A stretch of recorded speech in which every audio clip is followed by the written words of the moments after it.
చెప్తే గొలిపడిపోతా ఉంటుంది. అక్కడ ఏం చెప్తాను కనిపిస్తుంటుంది సేవకుడు కానీ. కానీ ఆ రోజున ప్రజలు నిలబడే వాక్యం చెప్తున్నాడట. అదంతా మైదానంలో ఉన్నారట, వాళ్ళు నిలబడే ఉన్నారట, ఎండలోనే ఉన్నారట, ఉదయం మొదలుగా మధ్యాహ్నం వరకు ఉన్నారట, శ్రద్ధతో విన్నారు అని రాసింది. వాళ్ళు శ్రద్ధతో విన్నారు కనుక వెంటనే జరిగిందేటో తెలుస్తుంది. వాళ్ళు బొబ్బలు పెట్టి ఏం చేస్తున్నారు, ప్రభావి పాపం చేశామని. అప్పుడు నెహెమ్యా ఎజ్రా కలిసి, ఒరే బాబు, ఇది అక్టోబర్ నెల, ఇది ఏడవలసిన నెల కాదు, ప్రభువునందు ఆనందించండి. మీరు ప్రభువునందు ఆనందించడం వలన మీరు బలవంతుతారు. ఇది ఏడవలసిన నెల కాదురా బాబు అని ఆ ఏడుపు ఆపి దేవుల్లో ఆనందించడం మొదలు పెట్టారు. ఈరోజు నా ప్రియ స్నేహితులారా, సేవకులారా వినండి. వాక్య స్వరం మీద అలవాటు పోయింది. దేవుని వాక్యం చదువుతూనే ఉంటాం, వాక్యం నుంచి దేవుడు మాట్లాడినట్టు అనిపించదల్లా. వాక్యం వింటూనే ఉంటుంటాం, ఆ వాక్యం నుంచి దేవుడు మాట్లాడుతున్నట్టు అనిపించదల్లా. వాక్య స్వరం వినే అలవాట్లో పోతున్నాయి. రెండో సంగతి చెప్తాను, ఆత్మస్వరం వినాలట. మనకి తెలుసు, ప్రకటన 2-3 అధ్యాయాల్లో ప్రతి సంఘానికి వచ్చి ప్రభు మాట్లాడుతూ చివరి అంటాడు, చెవిగల ఆత్మ సంగమంతో చెప్పుచున్న మాట చెవిగల వాడు. ఇది ఆత్మస్వరం వినడం. వాక్యస్వరం వినాలి, ఆత్మస్వరం వినాలి. అలాగనే అవకాశాల స్వరం వినిపిస్తాయి. దేవుడు అన్నాడు ప్రకటన గ్రంథం 3వ అధ్యాయం 8వ వచనంలో, ఇదిగో మీ ఎదురు తలుపు తీసి ఉంచాను. అది అవకాశం, అదొక అవకాశం. అది స్వరం వినిపిస్తూ చేయడం దేవుని పని. ఇది తెరవబడిన తలుపులు అది చేయమని మనతో మాట్లాడుతున్నాయి. అవకాశం స్వరం వినడం కూడా రావాలి. బిడ్డలు నేను చెప్పాలనుకున్న మాట, వాక్య స్వరం, ఆత్మస్వరం, అవకాశాల స్వరం వింటూ సేవలో సాగవలసిన సేవకులం మనం. అందుకని యెషయా గ్రంథం 30:21 మాట ఉంటుంది, మీరు కుడి తట్టైనను ఎడమ తట్టైనను పెరుగుతున్నప్పుడు ఇదే త్రోవ దీని నడుముడి అనే ఒక శబ్దం నీకు వెనుక తట్టు నుంచి నీకు వినబడును. ఈ రోజున దేవుని స్వరం వింటూ సేవ చేసే అలవాట్లు పోయినాయి సేవకులకు. ఒక 40-50 సంవత్సరాల కిందట సేవకుల జీవితాలు వింటున్నప్పుడు బ్రదర్ యేసన్న గారు, బ్రదర్ భక్సింగ్ గారు, ఏమంటే జోడానిల్ గారు, వింటున్న బాసిరామణి గారు, ఆర్ఆర్కే మూర్తి గారు, వీరి యొక్క జీవితంలో దేవుని స్వరం వినే అలవాటు ఉంది. దేవుని స్వరం వినాలి అంటే చెప్తాను వినండి. దేవుని స్వరం అది వాక్య స్వరమా, లేక అవకాశాలు ఇస్తున్న స్వరమా, లేక ఆత్మస్వరం వినాలి అంటే ఏకాంతం అవసరం, నిశ్శబ్దం అవసరం. దేవుని ముందు ఏకాంతం అవసరం, సాలిట్యూడ్ అంటారు. దేవుని ముందు నిశ్శబ్దం అవసరం, సైలెన్స్ అని అంటాం. ఈ రోజున సైలెన్స్ లేదు, సాలిట్యూడ్ లేదు. సేవకులు జన్మలో మనుషులు అయిపోయారు, ఏకాంతంగా బతికే మనుషులు కూడా లేదు. సేవకులు గలగలా మాట్లాడే మనుషులు అయిపోయారు, మనం నిశ్శబ్ద మనుషులు అవ్వడం లేదు. నిశ్శబ్దము ఏకాంతము ధ్యానానికి ఆయువు పట్టు.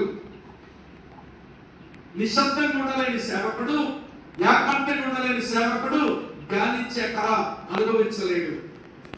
అరే క్రైస్తవ విశ్వాసంలోని ధ్యానం చేయడానికి నిశ్శబ్దం అవసరమని అంత గట్టిగా చెప్తారు.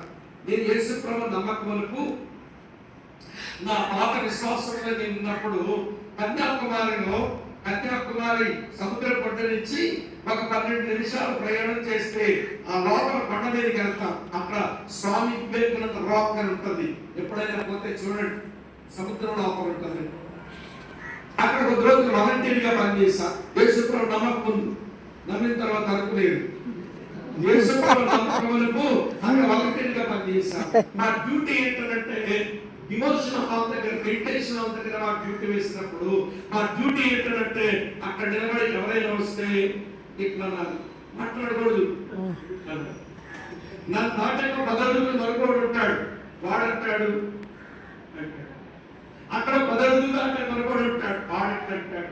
ఇది ఏమిటి అంటే మీరు మెడిటేషన్ హాల్లోకి వస్తున్నారు, ఒక్క శబ్దం మీ దగ్గర నుంచి రావడం మీకు లేదు. సుమారు ఈ లైన్లో ఒక 10 మంది ఉంటాం. ఆ రోడ్డు నుంచి చివరి మెడిటేషన్ హాల్ వరకు అవతల వైపు కొట్టిన అటువైపు 10 మంది వాలంటీర్స్ పనిచేస్తారు. రోజుకి వీడాల వినండి 4 గంటలు నిలబడి డ్యూటీ చేయాలి. ఎందుకో తెలుసా? మౌనంగా ఉండాలి. అక్కడ మీరు ఏకాంత సమయం గడపడానికి వచ్చారు. నేను అక్కడ మెడిటేషన్ వచ్చేవాడు అడిగేవాడిని చిన్న వయసులో, ఏం మెడిటేట్ చేసినారు మీరంటే, ఏం చేయడానికే ఉందండి, ఆ గోడలోంచి ఓం అనే అక్షరం ఉంది చూసారా గోడ మీద, దాంట్లోంచి సన్నగా ఓం అనే శబ్దం కనబడుతుంటే అబ్బాసులు వేసుకుని మేము ఓం అని అనుకున్నామండి అన్నారు. ఏం మెడిటేట్ చేయలేదంటే ఏం చేస్తాము? కానీ క్రైస్తవుడు మెడిటేట్ చేయడానికి, క్రైస్తవుడు ధ్యానం చేయాలంటే దేవుని వ్యక్తిత్వం తెలియాలి. ధ్యానం చేయాలంటే దేవుని సుగుణాలు తెలియాలి. ధ్యానం చేయాలంటే దేవుని కార్యాలు తెలియాలి. ధ్యానం చేయాలంటే దేవుని ప్రణాళికలు తెలియాలి. ఈ 4 కలిసి కూడా ధ్యానం చేయగలరు. దేవుడి పుస్తకాన్ని మన చేతిలో పెట్టి ఈ 4 రాయించి మన చేతిలో పెట్టాడు. కానీ చదువుతూ ఈ 4 తెలుసుకుని ఏకాంతంగా నిశ్శబ్దంగా ధ్యానించే కాలంలో ఈ రోజు సేవకులు కనబడ్డారు. అందుకని వాక్యస్వరమా వినలేకపోతున్నాం, ఆత్మస్వరమా వినలేకపోతున్నాం, అవకాశాల స్వరమా వినలేకపోతున్నాం. నేను మిమ్మల్ని నిత్య చిన్నమా మీరు ప్రోత్సాహం కూడా చెప్తున్నాను. మన సేవ చాలా ప్రభావంతో అది శక్తివంతంగా ఉండాలి అని అనుకుంటే మొదటి అనుభవం ఆయన స్వరం వినట్టు సేవ. Ministry with voice of God, దేవుని స్వరంతో దేవుని సేవ చేయడం, దేవుని స్వరం వింటూ దేవుని యొక్క పరిచయం చేయడం. ఇంకా చెప్తాను వినండి ప్రియులారా, మరో సంగతి. సరే, ఏమొచ్చింది స్వరం ఏలియాకు అంటే కేరీతు వాగు దగ్గర దాగియుండు. ఏమంటే హైడ్ యువర్ సెల్ఫ్, నిన్ను నీవు దాగి ఉంచుకో అన్నాడు. అదే దేవుడు ఎవరితో చెప్తారు చూడండి.